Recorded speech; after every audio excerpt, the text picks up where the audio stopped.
Welcome. My name is Jess, and today we're going to explore something truly powerful: the nature of your mind and who you really are underneath it all.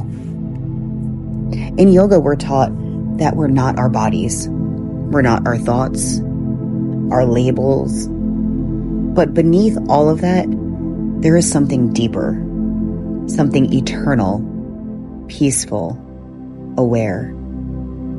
Some might call it the soul. In yogic philosophy, it's called the Purushna, the true self. So you might wonder, why don't we feel this? Why don't we know this all the time? Well, the answer is because the mind is constantly moving. In fact, that might be why you're tuned in today, to settle that busy mind, to quiet the thoughts. The ancient yogis understood this. They thought of our mind as an inner instrument made up of thoughts and ego and memories.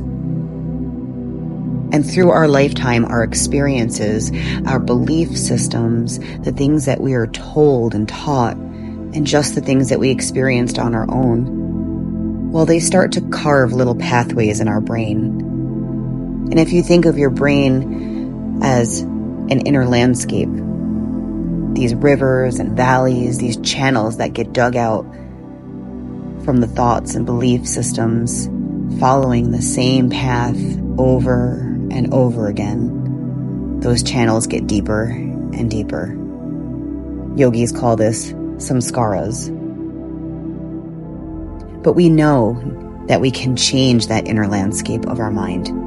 We can change the direction, the path, the wiring that our brain makes. Our brain is in fact malleable. It is not rigid like a rock. It is not rigid like a piece of wood. It's more like a ball of clay.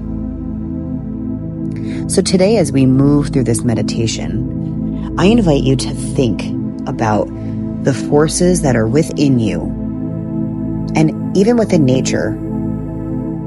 In yoga, we call these the gunas. They're the qualities of energy. You might think of these gunas as weather inside your mind. Maybe you have a clear sky. Maybe you have a storm brewing. But the good news is that you are not your weather. You are in fact the sky. So, let's begin. First, find a nice, comfortable position. Maybe you're seated. Maybe you're reclined. You might even have your legs up the wall. But wherever you are, allow yourself to get really comfy. You might even like to close your eyes and take a nice, big, deep breath in and exhale back out. Try that again. A nice, full, big breath in and a nourishing breath out. Let it wash through your body. Good. And now, I invite you to relax the muscles in your face. You might like to part your lips so your jaw can open. And maybe let your tongue melt down away from the roof of your mouth. Relax the muscles around your eyes. Relax the muscles around your eyebrows. And feel your face begin to soften. Wherever you are, let gravity have a little bit more of you. Start to melt into the earth, knowing that you're supported. Let the earth cradle your body.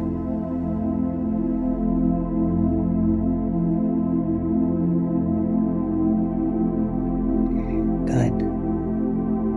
Begin by gently arriving right here, right now, just as you are. You don't need to change anything about yourself. and you don't need to think about anything else.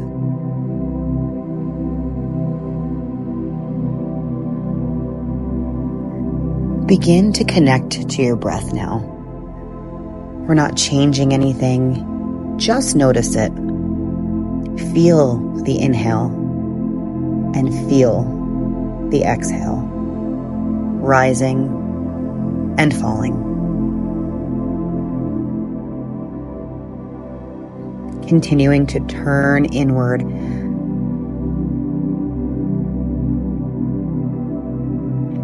Allow your sense of hearing to notice the sounds around you, and then let them be a part of the background. Bring your awareness inward into your body, your breath, your mind. Beginning to notice the internal weather. What is the weather of your mind today? Is it racing? Is it restless? In yoga, we call this the Raja mind. It's movement energy. It's not necessarily bad. It's not necessarily good. Just notice. Or maybe it's foggy. Those days where things feel heavy, sleepy. In yoga, we call this the tamas mind, the grounding energy. At times, this is useful, and when it's out of balance, not so much. Or is there clarity, stillness, a sense of gentle awareness?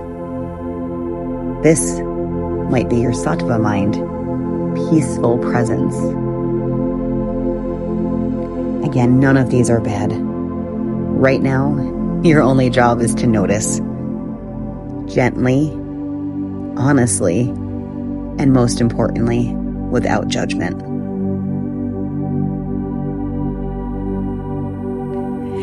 I invite you now to visualize the sky. Imagine your mind as the sky. Weather moves through it. Clouds, wind, even storms. But the sky is always there. It's always open, free, and unchanged. You are the sky, not the storm. You are the light behind the clouds. You are the one who sees, not what is seen.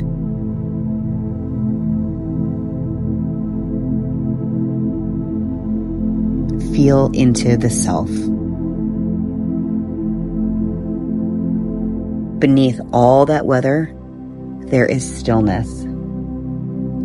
The stillness is called Purushna. It is your true self. I invite you to say silently in your mind, I am not my thoughts. I am not my mood. I am the witness. I am Sat. I exist. I am Chit. I am aware. And I am Ananda. I am peace.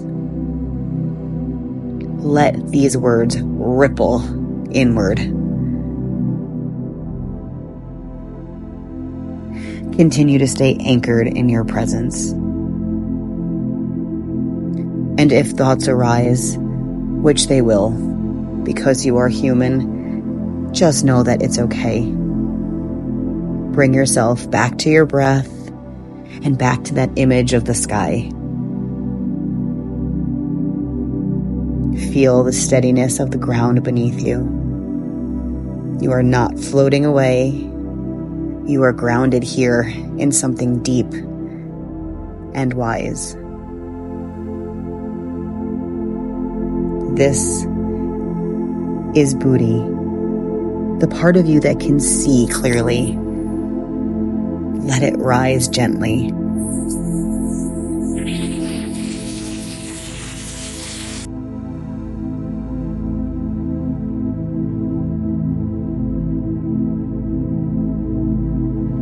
take a few breaths.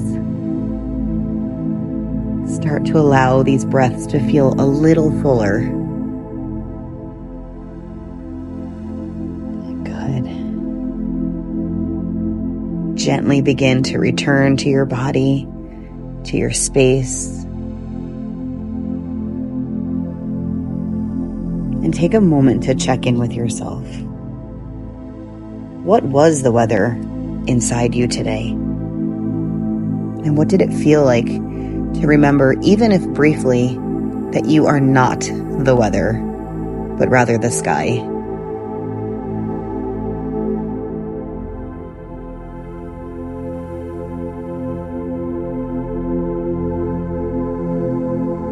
You might like to wiggle your fingers, wiggle your toes, take a big breath in, and stretch it out. There is no rush. When you're ready, open your eyes. Have a wonderful rest of your day. Namaste.